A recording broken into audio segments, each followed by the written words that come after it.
Moi, c'est Alema Bopenza Dieudonné Isaac. Je suis né à Kisangani. Mon père s'appelait Alema et ma mère Alema Jean et ma mère c'est Alphonsine Itomale. Bon, tous deux sont décédés. Alors nous, on continue la vie. Mon papa est de l'Équateur, de la province de l'Équateur, justement à Mongala. Ma maman est des provinces orientales. Je suis l'aîné de la famille, d'une famille, nous à l'école de la médecine, quand bien que je suis, j'ai fait la politique, c'est-à-dire dans une fratrie de 8 enfants. J'ai pu vraiment à passer un bon moment à l'Équateur, juste à l'Issala, où j'ai commencé mes études primaires. C'était à l'école conventionnée catholique de l'Issala, qu'on appelle Monielle. J'ai eu mon certificat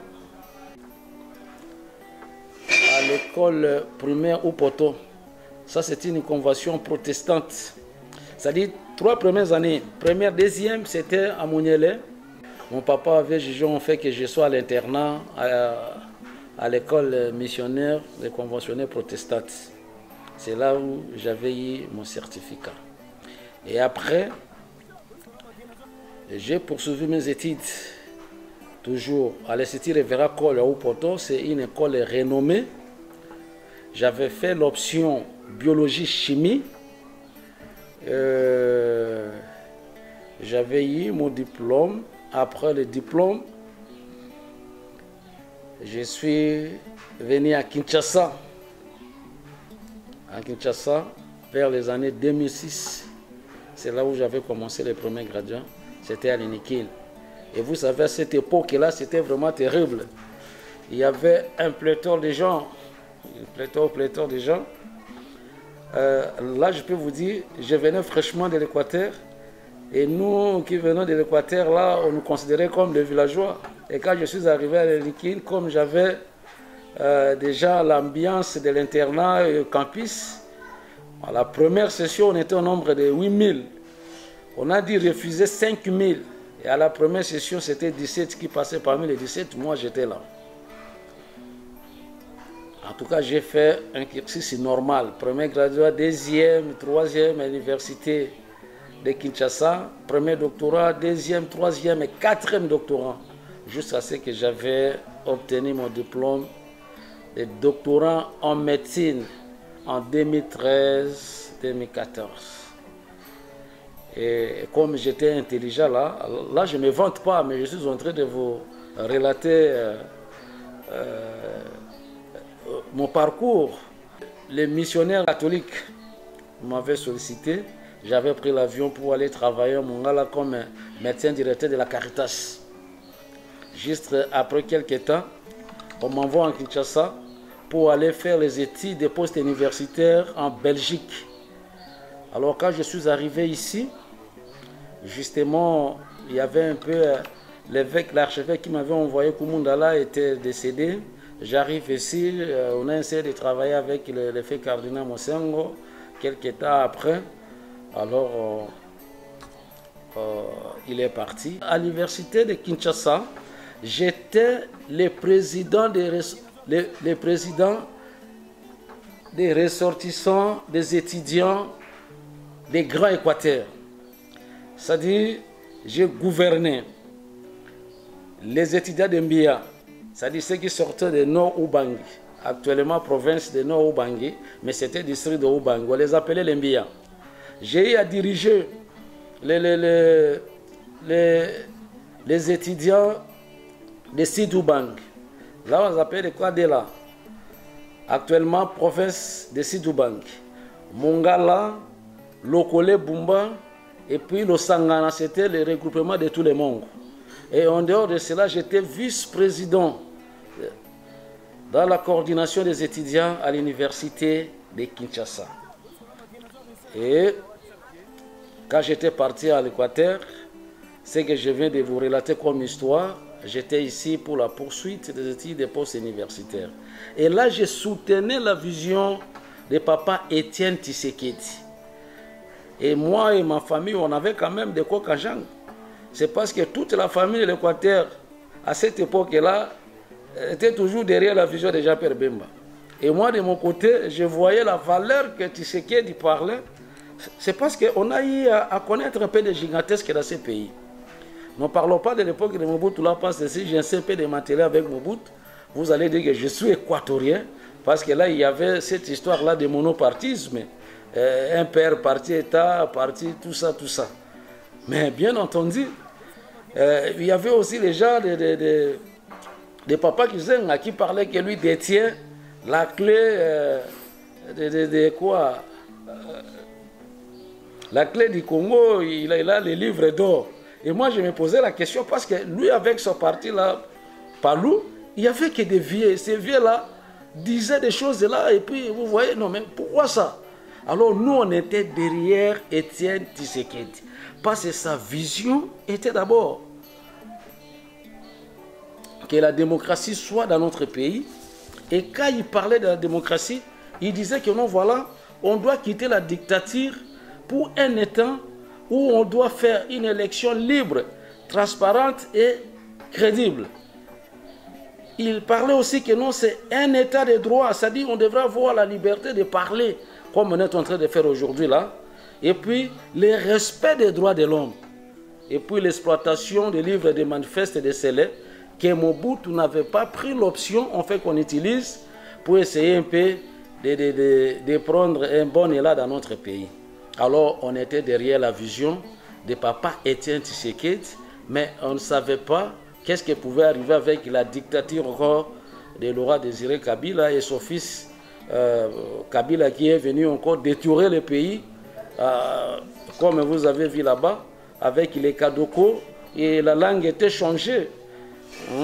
Il y avait, auparavant, c'était, quand vous voyez les militaires parlaient seulement Lingala partout. Lingala était devenu une langue de l'armée et de la police. Et à l'époque de Mobutu, à l'époque de Laurent Désiré Kabila, c'était maintenant le Swahili qui primait. Et Kabila est venu avec la même logique. Alors je me suis dit, en tout cas, on doit respecter ce que Papa Étienne Tshisekedi est en train de parler. C'est la raison pour laquelle j'étais au sein de l'IDPS. D'ailleurs, c'était au niveau du campus, à l'université. Et quand j'ai fini les études, j'étais toujours militant au sein de ces partis de l'IDPS d'Étienne Tshisekedi. Malgré la dictature de Kabila, mais nous étions toujours, malgré les fonctions que Kabila donnait, malgré tout ce qui se faisait, mais nous on tenait, on fait que le pays ait eu un changement et que la démocratie règne dans un bon sens et qu'on puisse connaître une démocratie sur 7 où on doit passer l'élection libre, et transparente et crédible, où l'état de droit doit être là et puis le respect des droits de l'homme. Voilà un peu des raisons qui nous ont poussés d'être là. Avec Papa Étienne Tshisekedi, quand je suis arrivé à Kinshasa, j'étais d'abord vice-président à la cellule d'Enjad avec le président Tedi. Là, nous étions dans la fédération de Moamba qui était dirigée par Papa Mathieu Kassanda. Et notre sectionnaire, c'était Papa Moubiaï. Et mon président titulaire, c'était Tedi Tembe. Après quelques temps, j'étais au niveau de la CEP, au niveau de la section. Après quelques temps, j'étais au niveau de la sociale de l'IDPS. Et c'est par là que j'avais saisi l'opportunité de connaître maintenant qui est président Jama, tout ça, tout ça. Et quand on a passé par le congrès, c'est par là que j'avais eu à connaître les bien fondés de l'IDPS et les bons dirigeants. Et je savais qu'au sein de l'IDPS, il y avait 4 États fédéraux. Pour nous, on était avec Étienne.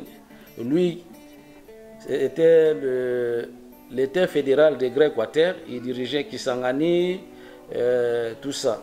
Bouta, tout ça. Et les Grakif, c'était Ribens. Ribens pour les Grakif, Goma et puis Bukav. Et pour Malebo, c'était Rosa Bofaya. Lui prenait Bandundu, Kinshasa et puis Bakongo. Et puis interfédéral de Grand Kassai, c'était le médiocre secrétaire général est actuellement... Pourquoi j'étais là-bas à l'IDPS? Parce que vous voyez, j'étais d'abord soutenu par l'Église catholique. Et l'Église catholique était derrière la vision des travailleurs en connivence avec les faits Étienne Tshisekedi. Et Étienne Tshisekedi prenait ses ressources. C'est-à-dire qu'il avait aussi placé confiance au secrétaire général Jean-Marc Kabounda Kabound, un militant fort qui a fait son parcours, président cellulaire. Il s'est permis d'aller prendre un président fédéral de la périphérie pour lui confier cette fonction de secrétaire général du parti, et on lui appela directement Héros Vivant. C'est parce que Héros Vivant là, nous on a demandé au sein du parti, c'est parce que Étienne Tshisekedi disait que non, voilà, c'est un héros vivant, c'est parce qu'il a eu à connaître des molestations qu'on ne peut pas imaginer. Il a été incarcéré, il a été emprisonné, il a été torturé, mais il était toujours derrière la lutte d'Étienne Tshisekedi et la lutte de l'IDPS. Et allez-vous comprendre, quelqu'un qui est en train de mener la lutte seul, sans la présence d'Étienne Tshisekedi. Et je suis convaincu qu'Étienne Tshisekedi, c'est-à-dire il a fait le parcours normal, que dirais-je, président cellulaire, président sectionnaire, et puis le président fédéral, toujours à Kamina, mais c'est un garçon ambitieux, courageux et déterminé, et avec une conviction sûre. Lui voulait le changement de ces pays. Lui était vraiment focalisé pour la lutte de ces pays. Parce qu'on attendait toujours parler de lui, selon l'histoire, qu'il était maltraité, secoué par Moïse, par Kabila, emprisonné plusieurs fois. C'est-à-dire, c'est un jeune homme, et moi je m'étonne quand je vois, moi je croyais comme si Jean-Marc là, c'est un vieux papa. Mais quand tu sais que de lui présente, non, voilà, c'est un héros vivant, parce que Jean-Marc Kabounda Kabound, pour le connaître, c'était d'abord son information, que nous avons un combattant de l'IDPS, un cadre de l'IDPS à Olomami, qui a une ferme conviction, qui est en train d'incarner Étienne Tshisekedi, qui est là pour le changement de ces pays, qui est là pour la valeur du peuple congolais, qui est là pour l'épanouissement, que dirais-je, pour le développement de notre pays. Mais quand il est venu ici, vous voyez quelqu'un comme Étienne Tshisekedi qui boudait même au bout à l'époque là, qui refusait des fonctions par-ci par-là. Étienne Tshisekedi. Mais il a quitté, il s'est permis d'aller prendre un président fédéral sans la présence d'Étienne Tshisekedi. Et je suis convaincu qu'Étienne Tshisekedi envoyait en quéron pour la survie de ces messieurs. Mais comme il avait les soucis majeurs pour le changement et le développement de ces pays, il était toujours déterminé pour la lutte de son combat et le combat de l'IDPS. Et quand il est venu ici, on voyait son courage, on voyait sa façon d'être. Un homme crédible, un homme honnête. Quand je dis homme, c'est parce qu'il est homme. Mais je dis un jeune homme honnête.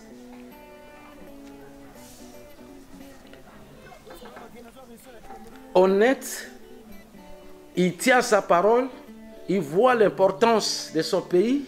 Après quelques temps, quand on a eu à travailler avec le président Tshisekedi, le secrétaire général Jean-Marc Kabounda Kabound, étant donné qu'il est jeune là, nous on a vu ce qu'il faisait au sein du parti et on était vraiment flattés et séduits. On fait que pour aussi suivre ce combat-là. Quelques temps après, Étienne Tshisekedi lui avait confié des missions. La première mission lui a dit, si je ne suis pas là, si je suis là ou je ne suis pas là, je vous donne des missions. La première mission, c'était d'organiser et structurer le parti. Et deuxième mission, c'était d'amener le parti au pouvoir. On a vu ça. Mais maintenant, nous on était toujours en CDI de pêche, avec nos différentes fonctions, tout ça. Mais quand on a accédé au pouvoir, la logique de l'IDPS au pouvoir n'était pas respectée. C'est que les gens entendaient pour nous, parce qu'on avait un slogan phare qui était reconnu par tout le monde, le peuple d'abord. Mais on a constaté qu'au lieu le peuple d'abord, On voit la famille d'abord. On voit les diasporas d'abord. On voit les ventres d'abord. On voit les chapanes d'abord. Et on s'est demandé, nous on a eu à militer, mais il y a des diasporas qui sont ici et ils sont en train de fêter, ils font n'importe quoi. Mais non. Et on s'est demandé intérieurement, c'est parce qu'on ne pouvait pas arriver là où le président Jean-Marc fonctionnait.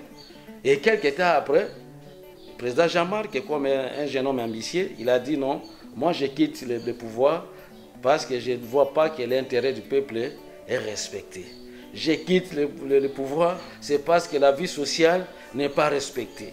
Je quitte le pouvoir, c'est parce que le combat qu'on a eu à passer pendant beaucoup d'années n'est pas respecté. Je quitte le pouvoir, c'est parce que ce qu'on est en train de faire actuellement au sein de l'IDPS, on n'est pas, c'est-à-dire, on ne reflète pas l'image des faits Étienne Tshisekedi. Je quitte l'IDPS, c'est parce qu'après notre mandat, nous allons dire au peuple congolais quoi. Voilà un peu la raison. Il y avait des aspects un peu importants. Vous voyez un député qui se pointe pour les traits de vie du peuple congolais. Il dit comment nous pouvons toujours accepter en fait que la population puisse se réfléchir sur nous et nous-mêmes en pouvoir, nous n'avons pas aussi cette vision-là de réfléchir pour la population qui nous a donné ce pouvoir. Il s'est battu pour les problèmes de la police, pour les problèmes de l'armée. Il a dit on doit normalement diviser les salaires des députés, les salaires des ministres. Il avait aussi évoqué un exemple palpable. C'est-à-dire qu'il y avait une situation qui s'est passée en Amérique. Et vous voyez les enfants des ministres américains, tout ça. Vu ce qui s'est passé là-bas, ils avaient fait la CI pour défendre leur pays. Alors pourquoi les dirigeants congolais ne peuvent pas faire en sorte? Et tout ça, comme les camarades du président Félix Tshilombo étaient entourés par les gens qui n'ont pas lutté pour ce pays, qui ne trouvent pas la quintessence du peuple congolais, qui ne voient pas la détérioration de notre pays, qui n'ont pas les soucis dans notre pays, ils se sont complotés pour mettre notre président à l'écart. Et nous sommes décidés, au lieu de rester là où les histoires ne marchent pas, c'est mieux de suivre quelqu'un qui a une conscience tranquille, qui a une conscience qui doit amener notre pays dans un développement que nous voulons. Et voilà la raison pour laquelle moi, Dieudonné Isaac Alema Bopenza, j'avais pris l'option d'être derrière le président Jean-Marc Kabund Kabund, et quand il a fait son parti politique, Alliance pour le changement, je suis là. Même lors des sorties médiatiques, j'étais toujours à côté de lui. C'est par là même qu'il m'avait confié la responsabilité du président cellulaire de Kingaboua. Vous voyez, j'étais là le président. Bien des gens, c'est parce qu'à l'époque, là, c'était seulement la cellule de base. Et c'est moi que le président m'avait confié la mission pour diriger tout ce monde-là. Et après, quelques temps après, ils m'ont aussi confié la responsabilité de devenir le président sectionnaire de l'IMT.